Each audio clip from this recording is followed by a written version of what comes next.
Hi students, आज के video में आप सबका स्वागत है। आज हम नवी प्रश्नावली की विविध प्रश्नमाला की शुरुआत करेंगे। इससे पहले वाले वीडियो में हमने 9.1 और 9.2 इनके बारे में पढ़ा था और इनसे संबंधित क्वेश्चन किए थे। विविध में जो चीज़ हमने अब तक पढ़ी है वही चीज़ दोबारा पुनः हल करेंगे। तो देखिए, इसके अंदर शुरुआत करते हैं हम पहले क्वेश्चन से। पहला प्रश्न हमें दे रखा है, बिंदु 3, 4 की वाई अक्ष से दूरी होगी। अच्छा बेटा, देखिए पहला और दूसरा ये हमें प्रश्न है, दोनों प्रश्न बिल्कुल सेम टू एक जैसे हैं। प्रश्न में ये कहा जा रहा है कि जैसे एक मैं कच्चा आलेख के अनुसार आपको समझा रहा हूँ, ये एक्स अक्ष है और ये वाई अक्ष है। यदि मान लीजिए किसी भी चतुर्थांश में कोई बिंदु स्थित किया जाए, मान लो मैंने यहाँ पे P बिंदु किया जिसका कोऑर्डिनेट x और y है, ये हमारी y अक्ष है और ये हमारा x अक्ष है। यदि इस बिंदु की x अक्ष से दूरी ज्ञात करनी हो तो हम जानते हैं कि किसी भी बिंदु की x अक्ष से दूरी जो होती है वह हमारी एक कोटि होती है, या इसको हम कह सकते हैं y अक्ष का निर्देशांक। इसी तरीके से यदि इसी बिंदु की y अक्ष से दूरी ज्ञात करनी हो तो यह दूरी कहलाती है भुज, या हम कह सकते हैं x अक्ष का निर्देश। क्योंकि यदि y अक्ष से दूरी जो है x अक्ष के समांतर है और ये जो दूरी है ये y अक्ष के समांतर है, तो ये जो दूरी होगी ये y अक्ष का निर्देशांक के बराबर होगी और ये जो दूरी होगी ये x अक्ष के निर्देशांक के बराबर होगी। तो इसके अनुसार हम इन दोनों प्रश्नों को उत्तर दे सकते हैं। जैसे हमें प्रश्न नंबर पहले क्वेश्चन का हम आंसर देखें तो बिंदु 3, 4 से y अक्ष से दूरी, बिंदु 3, 4 की y अक्ष से दूरी ज्ञात करनी है। तो y अक्ष से दूरी देखी जाए तो हम उत्तर लिखेंगे यहाँ पर। देखिए, जब कभी भी अगर y अक्ष से दूरी पूछी गई है तो y अक्ष से दूरी ये जो है भुज होगी और यहाँ पर भुज जो है वो x अक्ष का निर्देशांक है, तो इसका मतलब 3 इकाई होगी। तो हम यहाँ पर कहेंगे, उत्तर में लिखेंगे बिंदु 3, 4 की y अक्ष से दूरी बराबर 3। तो जब कभी भी यदि y अक्ष से दूरी पूछी जाती है तो x अक्ष का निर्देशांक होता है और x अक्ष का निर्देशांक यहाँ पर 3 है, तो इसकी दूरी 3 इकाई के बराबर हुई। दूसरा प्रश्न का उत्तर जो होगा वो भी इसी तरीके से होगा। बिंदु 5, 2 की x अक्ष से दूरी बराबर, यदि हम x अक्ष से दूरी इसकी पूछते हैं तो हम कहते हैं कोटि का मतलब है y अक्ष का निर्देशांक, और y अक्ष यहाँ पर देखा जाए तो जो ये पहले x अक्ष है और बाद में जो लिखा है y अक्ष है, तो y अक्ष की जो निर्देशांक है वो 2 के बराबर है, तो इसकी दूरी हमारी 2 इकाई होगी। तो यदि 5, 2 की x अक्ष से दूरी देखी जाए तो वह 2 इकाई के बराबर होगी। इस तरीके का पहला प्रश्न 1 नंबर का पूछ लिया जाता है कि किसी भी बिंदु की x अक्ष से दूरी पूछता है तो y अक्ष का निर्देशांक लिखा जाता है, और y अक्ष से दूरी पूछी जाती है तो x अक्ष का निर्देशांक लिखा जाता है। प्रश्न नंबर 3 है, बिंदु 0,3 और -2,0 की बीच की दूरी होगी। अगला प्रश्न हमें दिया गया है कि अपने पास 2 बिंदु हैं। मान लीजिए एक बिंदु मैंने A लिखा, दूसरा बिंदु B लिखा। पहले बिंदु का कोऑर्डिनेट जैसे दे रखा है 0,3 और दूसरे बिंदु का निर्देशांक दे रखा है -2,0।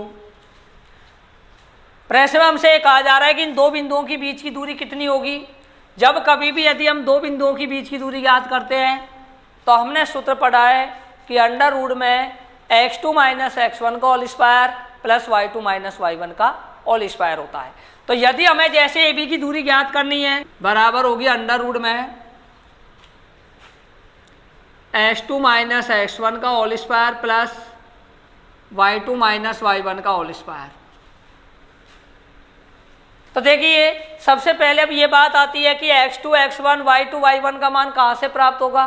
तो हम पहले भी सवाल कर चुके हैं कि जो पहला बिंदु होता है उसके निर्देशांक हम x1 मानते हैं और y1 मानते हैं,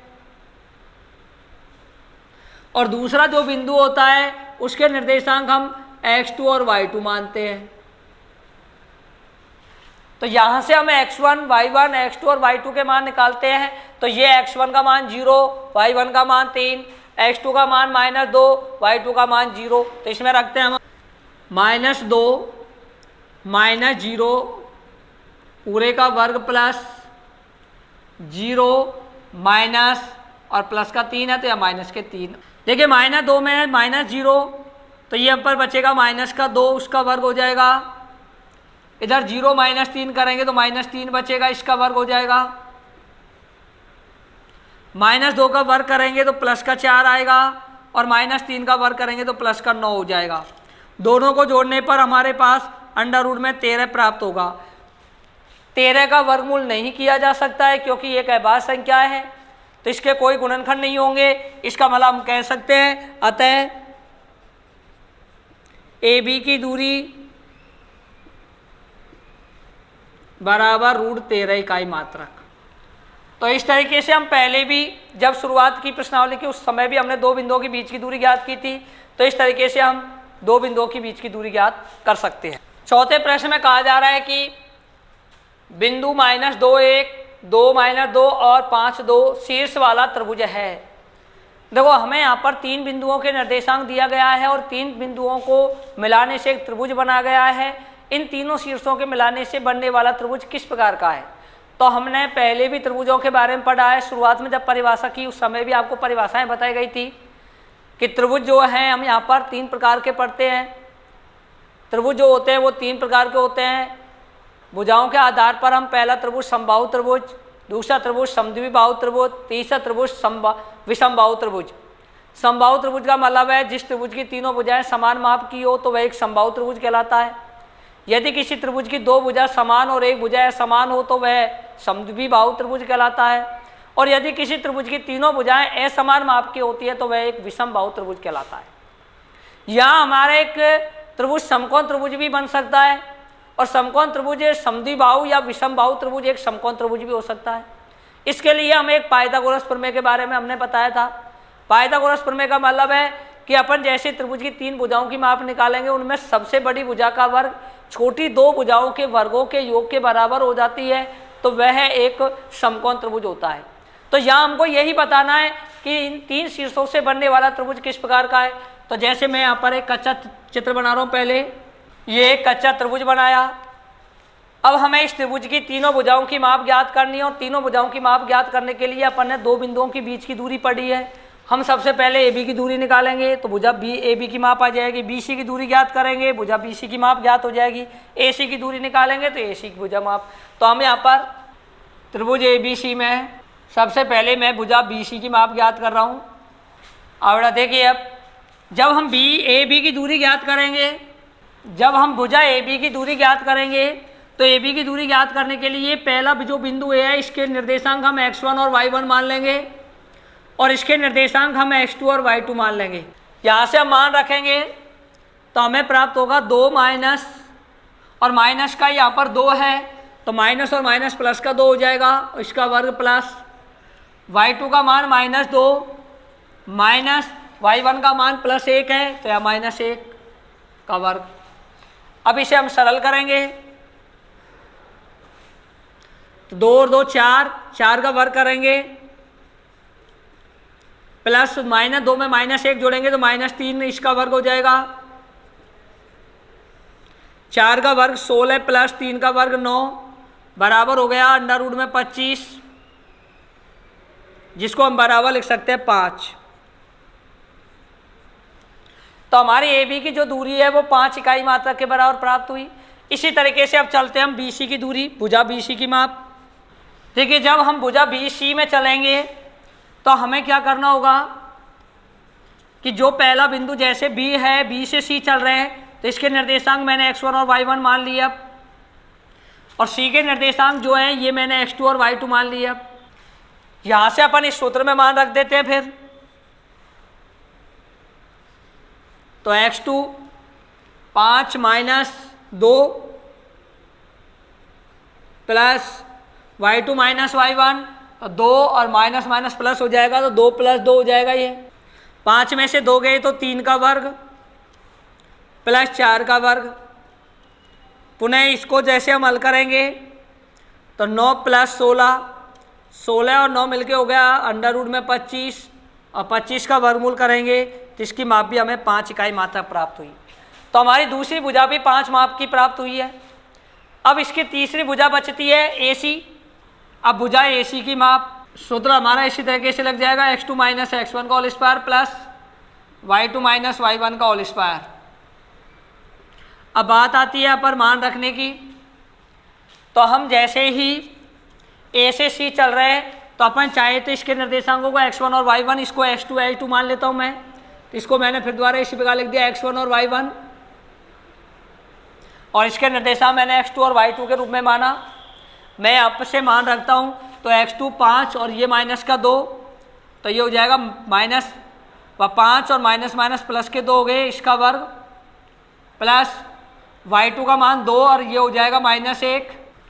5 और 2 मिलके हो गया 7, 7 का वर्ग प्लस 2 में से 1 गया तो 1 बचा, 1 का वर्ग। 7 का वर्ग होता है 49 प्लस 1 बराबर हो गया 50, अंडर रूट में 50, जिसको हम लिख सकते हैं 25 को हम लिख सकते हैं 25 गुणा 2 तो 5 रूट 2। तीसरी भुजा हमारे 5 रूट 2 की है। तो अब हम देखते हैं AB भुजा 5 की, BC भुजा 5 की, लेकिन तीसरी भुजा 5 रूट 2 की है। इसका मतलब ये हुआ कि इसकी 2 भुजा समान और एक भुजा असमान है, तो यह एक समद्विबाहु त्रिभुज होगा। अतः AB बराबर BC no equal to AC। अतः यह एक बाहु त्रिभुज। इस तरीके से हम यहाँ पर 3 प्रकार के जो त्रिभुज है इसकी पहचान कर सकते हैं। तो प्रश्न के अनुसार ये एक समद्विबाहु त्रिभुज आता है, लेकिन एक समद्विबाहु त्रिभुज एक समकोण त्रिभुज भी हो सकता है। इसके लिए यदि ये एक समकोण त्रिभुज हो सकता है, इसकी जानकारी करनी हो तो हमको क्या करना होगा, इस त्रिभुज में पाइथागोरस प्रमेय लगानी होगी, और पाइथागोरस प्रमेय के अनुसार सबसे छोटी 2 भुजाओं का योग करेंगे जो सबसे बड़ी भुजा के बराबर होनी चाहिए। तो हमारी छोटी 2 भुजाएं AB का वर्ग प्लस BC का वर्ग बराबर AC का वर्ग। तो यहाँ पर हम जैसे वर्ग करेंगे तो 5 का वर्ग प्लस 5 का वर्ग बराबर 5 रूट 2 का वर्ग। हम इसको सरल करें तो 25 प्लस 25 बराबर 25 गुणा 2। 25 में 25 जोड़ें तो 50 और 25 गुणा 2 करेंगे 50। मतलब हमारी यहाँ पर यह शर्त लागू हो चुकी है कि सबसे छोटी 2 भुजाओं के वर्गों का योग सबसे बड़ी भुजा के वर्ग के योग के बराबर प्राप्त हुई है। तो हम ये कह सकते हैं कि यह एक समद्विबाहु समकोण त्रिभुज है। अतः स्पष्ट है कि यह एक समद्विबाहु समकोण। अंतिम उत्तर हम ये दे सकेंगे, यदि हमसे सिद्ध करवाता है कि यह किस प्रकार का त्रिभुज है तो हम ये कहेंगे कि यह समद्विबाहु समकोण त्रिभुज है। यही हमें सिद्ध करना होगा। इस तरीके से हम समकोण से संबंधित या 3 शीर्षों से संबंधित प्रश्न दिया जाए और त्रिभुज के बारे में पूछता है तो हम आसानी से ज्ञात कर सकते हैं।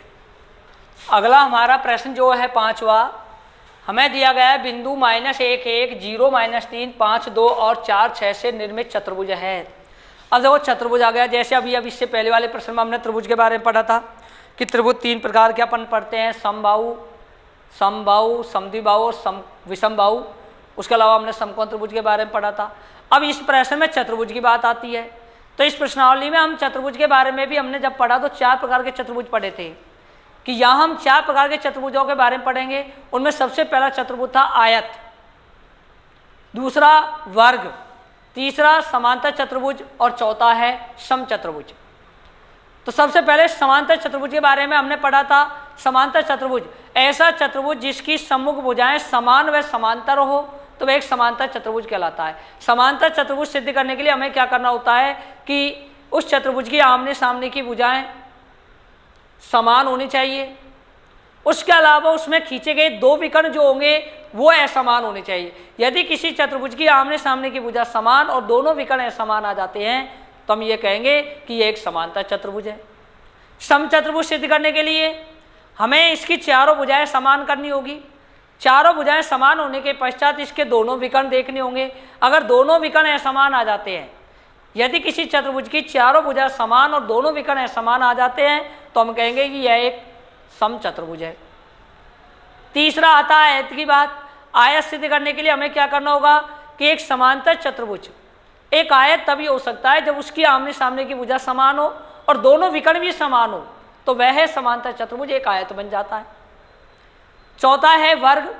वर्ग सिद्ध करने के लिए हमें क्या करना होगा, एक समचतुर्भुज तभी वर्ग बन सकता है जब उसकी चारों भुजा समान और दोनों विकर्ण भी समान होने चाहिए, तो वह एक वर्ग बन जाता है। तो हमें यहाँ पर सबसे पहले मान लीजिए मैंने एक कच्चा आलेख बनाया। ये एक चतुर्भुज है जिसका नाम मैंने ABCD लिखा। इस चतुर्भुज में हमें क्या करना है, सबसे पहले इस चतुर्भुज के अंदर हमें चारों भुजाओं की माप ज्ञात करनी होगी और चारों भुजाओं की माप ज्ञात करने के बाद इसके दो विकर्ण जो खींचे गए इन दोनों विकर्णों की माप ज्ञात करनी होगी। मतलब चारों भुजा और दो विकर्ण ज्ञात होने के पश्चात हम ये कह सकेंगे कि चारों में से किस प्रकार का ये चतुर्भुज है। तो अब हम चतुर्भुज ABCD में सबसे पहले भुजा AB, अब हम A से B चल रहे हैं तो ध्यान रखना कि A के निर्देशांक x1 और y1 मान लिए जाएंगे और B के निर्देशांक x2 और y2 मान लिए जाएंगे। हम यहाँ से इनके मान रख रहा हूँ, जैसे मैंने चित्र में अंकित कर दिया, इस चित्र के अनुसार मैं यहाँ पर इस सूत्र में मान रख रहा हूँ। तो ये हमारा हो जाएगा 0 माइनस माइनस प्लस और 1 का वर्ग प्लस y2 माइनस y1 तो -3 और -1। अब मैं इसको थोड़ा संक्षिप्त में सरल कर रहा हूँ। 0 में 1 जोड़ेंगे 1 बचेगा, 1 का वर्ग करेंगे तो 1 आएगा। -3 में 1 जोड़ेंगे -4 हो जाएगा, -4 का वर्ग करेंगे तो ये हमारा माइनस का 4 आएगा, -16 का वर्ग करेंगे तो प्लस का 16 बराबर √17। तो हमारी AB की माप √17 प्राप्त हुई। 17 एक अभाज्य संख्या है जिसका गुणनखंड नहीं हो सकता है, इसलिए इसको हम √17 में ही रहने देंगे। इसके पश्चात चलते हैं दूसरी भुजा BC की माप। अब हम जैसे B से C चलते हैं तो हम क्या करेंगे, B के निर्देशांकों को मैंने x1 और y1 मान लिया और C के निर्देशांकों को मैंने x2 और y2 मान लिया। यहाँ से अपन इन मानों को रख देते हैं तो ये हमारा हो जाएगा 5 माइनस 0 का वर्ग प्लस 2 माइनस और माइनस हो जाएगा +3 का वर्ग, जिसको हम संक्षिप्त में अब करके लिखेंगे। 5 का वर्ग होगा 25, 3 और 2 5, इसका वर्ग हो जाएगा 25। 25 में 25 जोड़ेंगे बराबर आ जाएगा √50। दूसरी भुजा हमारी √50 के बराबर प्राप्त होती है। चलते हैं इसके बाद तीसरी भुजा पर। तीसरी भुजा हम C से D, तो इस तरीके से हमारा सूत्र हुआ √ में x2 माइनस x1 का whole square plus y2 minus y1 का होल स्क्वायर। अब हम जैसे ही C से D चलते हैं तो इसको मैंने मान लिया x1 और y1, इसके निर्देशांक मैंने मान लिया x2 और y2। यहाँ से मैं मान रखता हूँ तो ये हमारा हो जाएगा x2 माइनस x1 तो 4 माइनस 5 का वर्ग प्लस y2 माइनस y1 करेंगे तो 6 माइनस 2 का वर्ग, यह बचा -1 का वर्ग 1 हो जाएगा प्लस 6 में से 2 गए 4, 4 का वर्ग करेंगे 16 हो जाएगा और 16 में 1 जोड़ेंगे तो आ जाएगा √17। तो इसकी ये वाली भुजा हमारी √17 आई। इसके पश्चात हम तीसरी भुजा जो चौथे नंबर की भुजा है वो हमारी है AD। अब हम भुजा AD पर चलेंगे। जैसे हम AD भुजा की बात करते हैं तो A से D जब आप चलते हैं तो यहाँ से आप लोग इसके निर्देशांकों को फिर मैंने x1 और y1 मान लिया, इसके निर्देशांकों को x2 और y2 इस प्रकार मान लिया। यहाँ से हम मान रखते हैं तो x2 माइनस x1 4 और माइनस माइनस +1 का वर्ग प्लस y2 6 माइनस और ये प्लस का 1 है तो -1 ही रहेगा का वर्ग। इसे जैसे हम सरल करेंगे तो 5 का वर्ग हो जाएगा 25 और 6 में से 1 गया तो 5, 5 का वर्ग 25 बराबर आ गया √50। तो ये चौथी जो भुजा है वो हमको √50 प्राप्त हुई। तो यहाँ हम देखें तो एक भुजा ए बी बराबर सी डी और बी सी बराबर ए डी, मतलब इसकी आमने सामने की भुजाएं समान आई हैं। तो यह या तो आयत होगा या समांतर चतुर्भुज होगा। अब समांतर चतुर्भुज और आयत में से क्या है, इसकी जानकारी करने के लिए अब हमें इसके दोनों विकर्णों की माप निकालनी होगी। तो अब चलते हैं हम विकर्णों पर।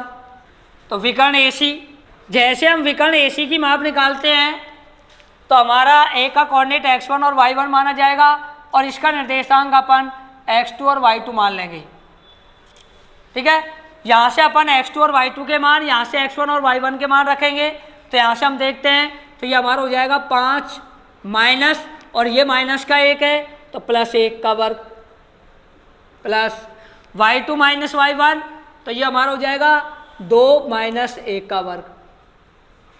अच्छा, इसे हम सरल करते हैं तो 5 और 1 6 का वर्ग 36, प्लस 2 में से 1 गया तो 1, 1 का वर्ग 1 बराबर आ गया √37। तो हमारा पहला विकर्ण √37 का आया है। अब हमको एक विकर्ण और निकालना है, अगला विकर्ण BD की माप। जैसे हम B से D की ओर चलेंगे तो B के निर्देशांकों को x1 और y1 मान लिया जाएगा और D के निर्देशांकों को x2 और y2 मान लेते हैं। इसमें भी हम इसी तरीके से मान रख देते हैं। तो ये हमारा हो जाएगा 4 माइनस 0 का वर्ग प्लस 6 माइनस माइनस प्लस 3 का वर्ग, 6 प्लस 3 हो जाएगा। यहाँ से हम इसे सरल करें तो 4 का वर्ग 16 और 9 का वर्ग 81 और बराबर 16 में यदि हम 81 को जोड़ें तो 6 1 7 और 9 रूट का 97 प्राप्त हुआ, रूट 97 प्राप्त हुआ। अब हम देखते हैं तो हमारी पहली भुजा ए बी जो भुजा सी डी के बराबर है, दूसरी भुजा बी सी जो हमारी ए डी के बराबर है। तो इसके आमने सामने की भुजाएं तो समान हो गई, परंतु विकर्ण ए सी बराबर नहीं है इसके, ये इसके बराबर नहीं है। तो इसके दो विकर्ण बराबर नहीं है, इसका मतलब ये हुआ कि यह एक समांतर चतुर्भुज है। जिस चतुर्भुज की आमने सामने की भुजाएं समान हो परंतु विकर्ण असमान हो तो वह एक समांतर चतुर्भुज होता है। तो हम लास्ट में उत्तर लिख सकेंगे, आता है ए बी बराबर सी डी तथा बी सी बराबर ए डी, परंतु विकर्ण ए सी नो इक्वल टू विकर्ण बी डी। अतः यह एक समांतर चतुर्भुज है। तो ये हमारा प्रश्न था। प्रश्न नंबर जो हमारा को यहाँ पर दिया गया है इसको हम इस तरीके से सिद्ध कर चुके हैं, या यह कह सकते हैं कि यह 4 शीर्षों से बनने वाला चतुर्भुज एक समांतर चतुर्भुज है। देखो एक बार फिर समझा रहा हूँ मैं। बिंदु -1 और 1 0 -3 5 2 और 4 6 से निर्मित चतुर्भुज किस प्रकार का है ये हमें जांच करना है। तो हमने जांच करने के लिए हम सबसे पहले इसकी भुजाओं की माप निकालेंगे। तो पहले हमने भुजा ए बी की माप ज्ञात की जो हमें √17 प्राप्त हुई, दूसरी भुजा बी सी की माप ज्ञात की जो √50 प्राप्त हुई, तीसरी भुजा सी डी की माप ज्ञात की जो √17 प्राप्त हुई, चौथी भुजा ए डी की माप निकाली जो हमें √50 प्राप्त हुई। यहाँ हम देखते हैं तो हमारी ए बी भुजा √17 की, ये √50 की, ये हमारी √17 की और ये √50 की। इसका विकर्ण जो ए सी है वो हमको √37 का प्राप्त हुआ है और दूसरा जो विकर्ण है वो √97 प्राप्त हुआ है। इसकी आमने सामने की भुजाएं समान हैं परंतु हमारे जो विकर्ण हैं वो हमारे असमान हैं। इसके ये वाले विकर्ण इस विकर्ण के बराबर नहीं है। इसका मतलब ये हुआ कि इससे बनने वाला चतुर्भुज जो है एक समांतर चतुर्भुज है। अगला प्रश्न है बिंदु 0 0 2 0 2 0 2 से समान दूरी वाला बिंदु है। देखो हमको यहाँ पर 3 बिंदु दिए हुए हैं। इस प्रश्न में हमें एक बिंदु ए जिसके निर्देशांक 0 0, दूसरा बिंदु बी जिसका निर्देशांक 2 0 और तीसरा बिंदु सी जिसका निर्देशांक 0 2। इन तीनों बिंदुओं से समान दूरी पर एक चौथा बिंदु है, मान लो उसको मैंने पी से व्यक्त कर दिया, जिसके निर्देशांक मैंने x और y मान लिए। ये कहा जा रहा है कि जितनी दूरी a से p की है उतनी दूरी b से p की है और उतनी दूरी c से p की है। मतलब अपनी ये दूरी इस दूरी के और इस दूरी के बराबर है।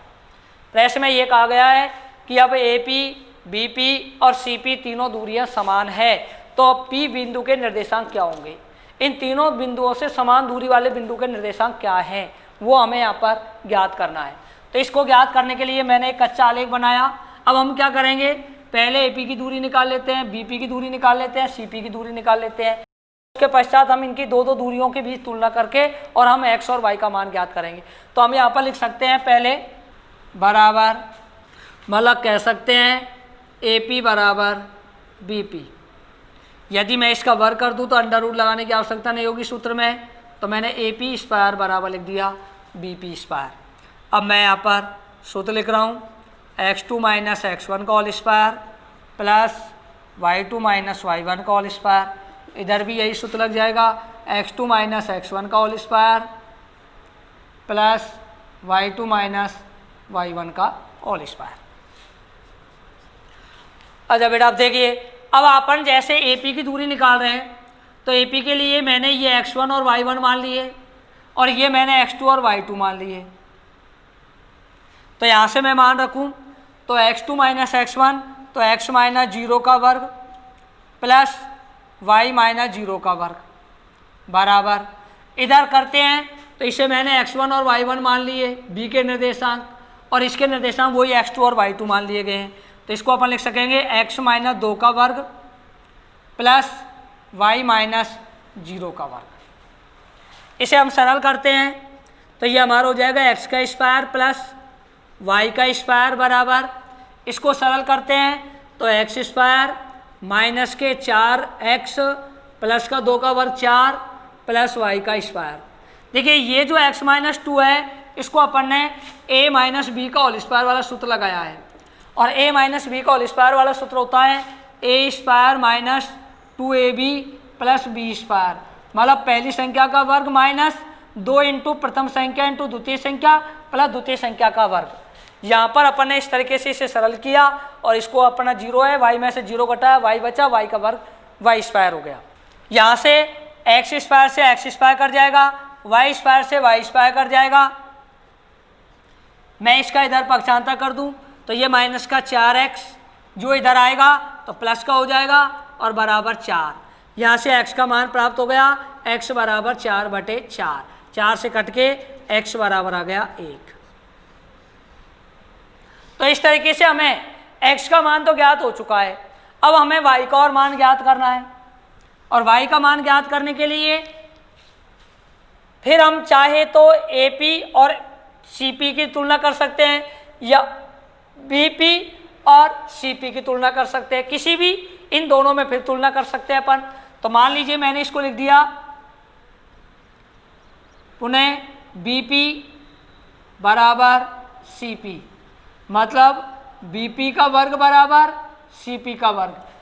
मैंने वर्ग इसलिए किया है क्योंकि हम दो बिंदुओं के बीच की दूरी निकालने के लिए अंडर रूट का चिन्ह लगाते हैं, तो अंडर रूट को हटाने के लिए मैंने यहीं पे वर्ग कर दिया। तो इस तरीके से हमको अंडर रूट लगाने की आवश्यकता नहीं होगी।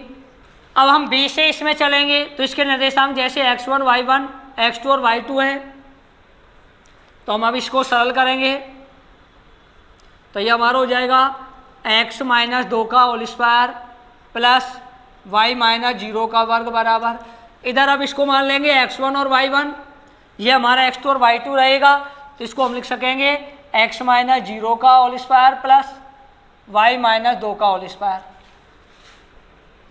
इसको हम सरल कर लेते हैं तो ये तो हमारा a माइनस बी का होल स्क्वायर बन जाएगा। तो पहली संख्या का वर्ग माइनस 2 गुणा प्रथम संख्या इंटू द्वितीय संख्या प्लस द्वितीय संख्या का वर्ग प्लस y में 0 घटाएंगे y बचेगा, y का वर्ग y स्क्वायर हो जाएगा, x में से 0 घटाएंगे x बचेगा, x का वर्ग हो जाएगा। इसको हम a माइनस बी का होल स्क्वायर से सरल कर लेते हैं तो इसको हम लिख सकेंगे पहली संख्या का वर्ग माइनस 4 गुणा पहली संख्या इंटू द्वितीय संख्या प्लस द्वितीय संख्या का वर्ग। यहाँ पर भी x स्क्वायर से x स्क्वायर कट जाएगा, y स्क्वायर से y स्क्वायर कट जाएगा, इस 4 से 4 कट जाएगा। अब देखिए 4x और ये माइनस का 4y। यहाँ से अपन अगर 4x है और ये माइनस का 4y है तो अपन x का मान यहाँ से रख करके y का मान ज्ञात कर सकते हैं। तो इसको मैंने इस प्रकार लिख दिया, x बराबर 1 रख दिया, तो -4 गुणा 1 बराबर -4y। तो यहाँ से y बराबर हो जाएगा -4 बटे -4, इससे कट के y बराबर आ गया 1। इस तरीके से y का मान भी हमें 1 प्राप्त हो गया। इसका मतलब ये हुआ कि जो हमने अभिष्ट बिंदु P माना था, जिसके निर्देशांक x और y हैं, तो उसके निर्देशांक हमें 1-1 प्राप्त हो गई। तो बिंदु P जो 1-1 इसके निर्देशांक है, उससे तीनों बिंदुओं की दूरियां समान स्थित हैं। इस तरीके से हम इस प्रश्न को हल कर सकेंगे।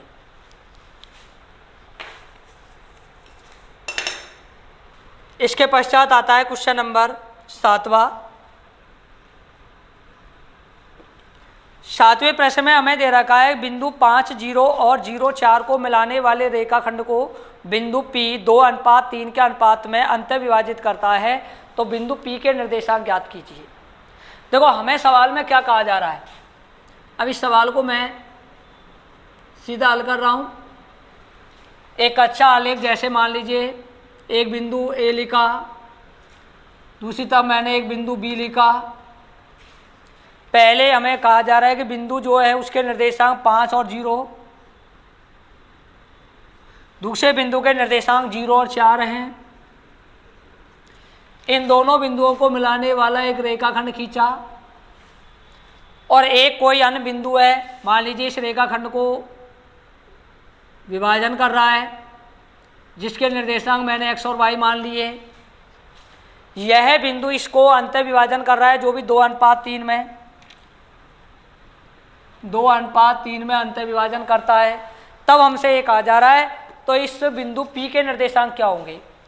देखो जब कभी भी अगर विभाजन हमने, जब प्रश्नावली 9.2 पढ़ी तो हमने विभाजन 2 प्रकार के पढ़े थे, एक अंत विभाजन और एक बाह्य विभाजन। हम फिलहाल यहाँ अंत विभाजन के बारे में पढ़ रहे हैं। तो जब कभी भी यदि दो बिंदुओं को मिलाने वाले रेखाखंड को कोई तीसरा बिंदु किसी अनुपात में अंत विभाजन करता है, तो उस बिंदु के निर्देशांक निकालने के हमने सूत्र पढ़ा है। जैसे सबसे पहले हम मान लेंगे, माना कि अभिष्ट बिंदु P जिसके निर्देशांक x और y हैं, इसके पश्चात हम 2 भाग कर देंगे। a तब लिखेंगे अपन x बराबर और a तब लिखेंगे y बराबर। x का मान निकालने के लिए अपन सूत्र लगाएंगे m1 x2 plus m2 x1 बटे m1 प्लस m2, और y बराबर लिखेंगे m1 y2 plus m2 y1 बटे m1 प्लस m2। तो ये अंत विभाजन निकालने का सूत्र है। इस सूत्र में अब हमें मान रखने हैं। अब मान कैसे रखने हैं, क्या रखने हैं, वैसे हम पिछले पॉइंट में भी पढ़ चुके हैं। तो जैसे अपन जानते हैं कि जो पहला बिंदु है उसके निर्देशांक हम x1 और y1 मान लेते हैं, दूसरा जो बिंदु है उसके निर्देशांक हम x2 और y2 मान लेते हैं, और जो अनुपात होता है वो m1 अनुपात m2 माना जाता है, और इस बिंदु के निर्देशांक हमें ज्ञात करने हैं। यहाँ से अपन मान रखते हैं, मैंने चित्र में पूरे मान रख दिए हैं। तो हम यहाँ से x का मान निकालने के लिए x बराबर m1 x2, m1 का मान 2 गुणा x2 का मान 0 प्लस m2 का मान 3 गुणा x1 का मान 5 और बटे में 2 प्लस 3। तो x बराबर हो गया 2 गुणा 0 करते हैं तो 0 आएगा, 3 गुणा 5 करेंगे 15 और बटे में 3 और 2 हो गया 5। तो x बराबर 15 बटे 5 और 15 में 5 का भाग देंगे तो x बराबर 3। यहाँ से x का मान हमें 3 प्राप्त होगा। अब y का मान ज्ञात करने के लिए इसी तरीके से फिर हम मान रख देंगे। तो y बराबर m1 का मान 2 गुणा y2 y2 का मान 4 प्लस m2 3 गुणा y1 0 बटे में 2 प्लस 3। तो यहाँ से y बराबर हो गया 8 प्लस 0 बटे 5। तो y बराबर 8 बटे 5। तो y का मान हमें 8 बटे 5 प्राप्त हो गया। इस तरीके से हम कह सकते हैं अतः अभिष्ट बिंदु P जिसके निर्देशांक 3 और 8 बटे 5। तो देखिए, जब कभी भी यदि दो बिंदुओं को मिलाने वाले रेखाखंड को कोई तीसरा बिंदु किसी अनुपात में अंतर्विभाजन करता है तो अंतर्विभाजन निकालने का सूत्र है x बराबर m1 x2 plus m2 x1 बटे m1 प्लस m2 और y बराबर होता है m1 y2 plus m2 y1 बटे m1 प्लस m2। ध्यान रखना, जब कभी भी हम जैसे सूत्र याद हो जाता है तो हमें दो बिंदु जैसे a और b हैं तो इसके निर्देशांक x1 और y1 मान ले जाएंगे, इसके निर्देशांक x2 और y2 मान ले जाएंगे। यहाँ से m1 और m2 के मान प्राप्त हो जाएंगे जो अनुपात हैं। इन मानों को इस सूत्र में रखेंगे और सरल करने पर हमें x और y का मान ज्ञात हो जाएगा। इस तरीके से हम कह सकते हैं कि दो बिंदुओं को यदि कोई बिंदु m1 अनुपात m2 में अंतर्विभाजन करता है तो उस अभिष्ट बिंदु P के निर्देशांक आसानी से प्राप्त कर सकेंगे। इसके पश्चात 8वां प्रश्न है, यदि बिंदु 1 2 -1 और x व 2 3 संरेख हो तो x का मान ज्ञात कीजिए। देखो, हमको यहाँ पर 3 बिंदु हैं। मान लीजिए 3 बिंदु, एक बिंदु A, दूसरा B और तीसरा C। कहा जा रहा है पहला बिंदु का निर्देशांक 1 और 2 है, दूसरा बिंदु का निर्देशांक -1 और x है और तीसरा बिंदु का निर्देशांक 2 और 3 है और ये तीनों बिंदु संरेखीय हैं। एक बात ध्यान रखना बच्चों, कभी भी यदि संरेख की बात करता है तो संरेख का मतलब है कि एक ही सरल रेखा पर 3 या 3 से अधिक बिंदु स्थित होते हैं तो वे बिंदु संरेखीय बिंदु कहलाते हैं। या हम ये कह सकते हैं कि 3 या 3 से अधिक बिंदुओं से होकर गुजरने वाली रेखा संरेखीय कहलाती है और वे बिंदु संरेखीय बिंदु कहलाते हैं। तो यहाँ पर ये 3 बिंदु संरेखीय दिए गए हैं तो इसका मतलब ये कह सकते हैं कि इसको संरेखीय सिद्ध करने की हमारे पास में 2 विधियाँ हैं। पहली विधि हमने पढ़ी है कि जैसे कोई भी दो छोटी दूरियों का योग सबसे बड़ी दूरी के बराबर हो। अब तीनों में कोई सी भी हो सकती है, तो एक तो अपन ऐसे कह सकते हैं AB प्लस BC बराबर AC होना चाहिए, या हम ये कह सकते हैं BC प्लस AC बराबर AB को होना चाहिए, या हम कह सकते हैं AB प्लस AC बराबर BC होना चाहिए। एक तो हम इन विधि के अनुसार संरेखीय सिद्ध कर सकते हैं। अब संरेखीय दिया गया है तो इनमें से ये शर्त लागू होगी, या फिर हम दूसरे तरीके से जांच करें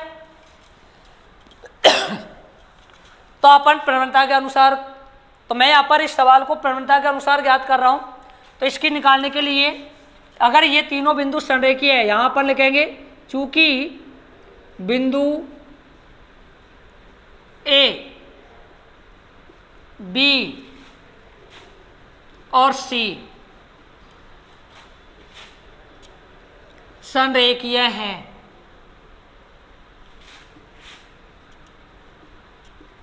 संरेखीय है तो हम ये कह सकेंगे कि M1 बराबर M2, मतलब AB की प्रवणता बराबर, यदि AB की प्रवणता BC की प्रवणता के बराबर है तो प्रवणता निकालने का हमारे पास सूत्र होता है y2 माइनस y1 बटे x2 माइनस x1। इसी प्रकार इसमें भी लिख सकते हैं y2 माइनस y1 बटे x2 माइनस x1। अब हम यहाँ से मान रख देंगे, जैसे हम AB की प्रवणता निकालेंगे तो ये x1 और y1 हो जाएगा, ये हमारा x2 और y2 हो जाएगा। देखिए अब हम यहाँ से रखते हैं मान, तो x2 y2 माइनस y1, तो हम लिखेंगे x माइनस 2 बटे x2 माइनस x1, तो माइनस 1 और माइनस 1 बराबर, ऐसे यहाँ से रखेंगे अपन, तो यहाँ मैंने x1 और y1 इसे मान लिया, x2 और y2 इसे मान लिया, तो इसको हम लिख सकते हैं x माइनस 2 बटे सॉरी x माइनस 3 बटे में -1 -2। अब इसे हम सरल करेंगे तो x माइनस 2 बटे -2 बराबर x माइनस 3 बटे -3। इनका कर देते हैं तीजा गुणन। जैसे तीजा गुणन करेंगे तो ये हमारा हो जाएगा माइनस का 3x माइनस का 2x और प्लस का 6 बराबर माइनस का 3x और प्लस का 6। अब हम क्या करेंगे, चर एक तरफ अचर एक तरफ। जैसे चर और अचरों को अपने अपने पक्ष में लेके जाएंगे, जैसे ये चर इधर जाएगा अचर इधर आएगा, तो ये हमारा हो जाएगा माइनस का 2x प्लस का 3x बराबर प्लस 6 माइनस 6। यहाँ से हम निकालें तो माइनस x प्लस का x बचेगा बराबर 0। तो यहाँ पर x बराबर 0 होगा। x का मान क्या होगा, 0। हमें x का मान 0 प्राप्त हो जाएगा।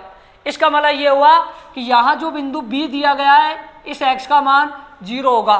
तो लास्ट में हम कह सकते हैं x का मान बराबर 0।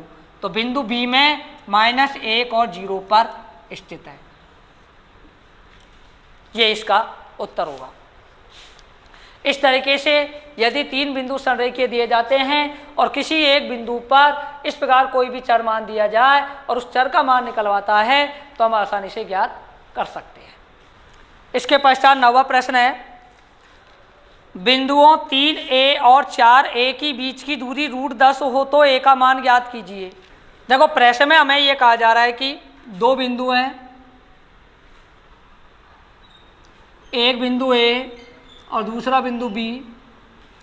बिंदु A के जो निर्देशांक दिए गए हैं वो हमें 3 और A दिए गए हैं और B के जो निर्देशांक दिए गए हैं वो 4 और 1 हैं। इन 2 बिंदुओं को मिलाने वाला ये रेखाखंड खींच दिया गया है और इसकी जो बीच की दूरी है वो हमें √10 दी गई है और तब हमें इस A का मान बताना है कि इस A का मान क्या होगा। इस A का मान ज्ञात हमें करना है। तो जब कभी भी 2 बिंदुओं की बीच की दूरी दी जाती है तो अपन ने सूत्र पढ़ा है कि 2 बिंदुओं की बीच की दूरी होती है √ में x2 - x1 का whole square plus y2 - y1 का होल स्क्वायर। तो यहाँ से अपन AB की बराबर लिखेंगे √ में x2 - x1 का whole square plus y2 - y1 का होल स्क्वायर। देखो मैंने आपको पहले बताया था जो पहला बिंदु होता है उसका निर्देशांक x1 और y1 मान लेते हैं हम और दूसरा जो बिंदु होता है उसका कोऑर्डिनेट x2 और y2 मान लिया जाता है। यहाँ से अपन मान रखेंगे 2 बिंदुओं के बीच की दूरी √10 दी गई है तो हम √10 लिख देंगे।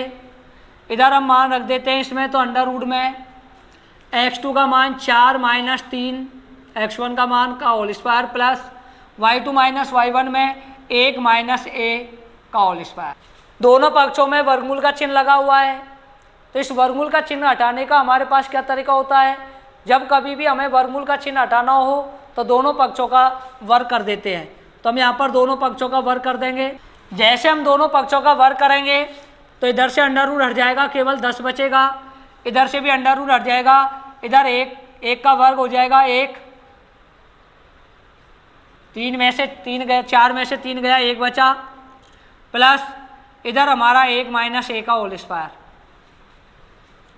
तो इसको हम लिख सकेंगे 10 बराबर 1 प्लस ये हमारे एक बीजगणित का सूत्र बन गया a - b का होल स्क्वायर, जिसको हम लिख सकते हैं a² - 2ab + b²। तो इस सूत्र के अनुसार इसे सरल करें। a का वर्ग 1 तो 1 का वर्ग -2 गुणा प्रथम संख्या इंटू द्वितीय संख्या प्लस द्वितीय संख्या का वर्ग। तो बच्चों अब देखिए 10 बराबर 1 + 1 का वर्ग 1 - 2a + a²। अब 1 और 1 मिलके तो गया 2। 2 का यदि इधर पक्षांतर कर दिया जाए तो माइनस का हो जाएगा। या मैं एक काम करता हूँ 10 को इधर ले जाता हूँ। पहले मैंने अधिकतम घात a² उतारा, फिर माइनस का 2a उतारा, उसके बाद प्लस का 2 उतारा और 10 को इधर लेके आया तो माइनस का 10 लिखा और बराबर 0। इसको मैं इस तरीके से लिखा a² - 2a और यहाँ पर बचे -8 और बराबर 0। ये हमारा एक द्विघातीय समीकरण बन गया। जब कभी भी ऐसे एक द्विघातीय समीकरण को हल करते हैं तो अपने छोटी क्लासों में पढ़ा है 9वीं तक भी, गुणनखंड विधि के आधार पर कि गुणा करने पर हमारे इस 8 के बराबर होने चाहिए और जोड़ने घटाने पर 2 के बराबर आना चाहिए। यदि हम 8 के टुकड़े करें तो 2 चौकू 8 और 2 दूनी 4 और 2 एकम 2, इसके गुणनखंड 2 गुणा 2 गुणा 2 प्राप्त होता है। यदि इसमें से मैं इस 2 को एक साथ ले लूँ, 4 गुणा 2 कर देता हूँ, तो 4 गुणा 2 किया तो 8 आया, और 4 में से 2 घटा देता हूँ तो 2 बच जाता है। अब बात आती है कि यहाँ माइनस के 2 चाहिए, तो माइनस के 4 कर देते हैं, प्लस का 2 कर देते हैं, तो -4 गुणा 2 करेंगे तो ये हमारा माइनस का 8 हो जाएगा। तो इसके गुणनखंड हमें -4 और 2 प्राप्त हुए। इस तरीके से हम इसको लिख सकते हैं a² माइनस का 4a प्लस का 2a माइनस 8 बराबर 0। यहाँ से हम देखें तो प्रथम 2 के जोड़े बनाए और अंतिम 2 के जोड़े बनाए। प्रथम 2 में से हम कॉमन लें तो प्रथम 2 में से कॉमन केवल a आ सकता है, तो a मैंने कॉमन ले लिया तो यहाँ a -4 बचा। इन दोनों में से देखा जाए 2a - 8 में से, तो इन दोनों में से केवल प्लस का 2 कॉमन आ सकता है, तो यहाँ भी a -4 बचेगा। फिर अब हम इन दोनों में से, जैसे एक पार्ट ये है दूसरा भाग ये है, तो इन दोनों में से कॉमन लें तो हम देखते हैं तो इन दोनों में से कॉमन a -4 आ जाएगा। अगर a -4 मैंने दोनों में से कॉमन ले लिया तो इधर तो a बचा, इधर +2 बचा, तो यहाँ a +2 बचा। 2 भाग कर देंगे, a इधर लिख देंगे a बराबर 0 और a +2 बराबर 0। तो a का मान एक तो आ गया 4 और एक आ गया -2। इसका मतलब a के जो मान है वो 4 और -2 में से कोई भी हो सकता है।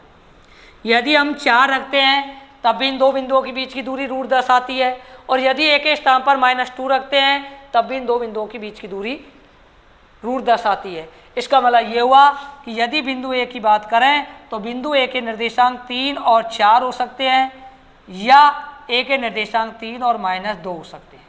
यदि ये दोनों में से कोई भी रख दिया जाए और यह बिंदु से बीच की दूरी निकाली जाए तो इसकी बीच की दूरी √10 हमें प्राप्त। आज के वीडियो में हम इतना ही कर पाएंगे। इससे अगले वाले वीडियो में हम इससे आगे आने वाले प्रश्नों को हल करेंगे। यदि आपको हमारा वीडियो पसंद आए, अच्छा लगे, कोई कमी हो तो आप ज़रूर कमेंट्स करें, शेयर करें और लाइक करें।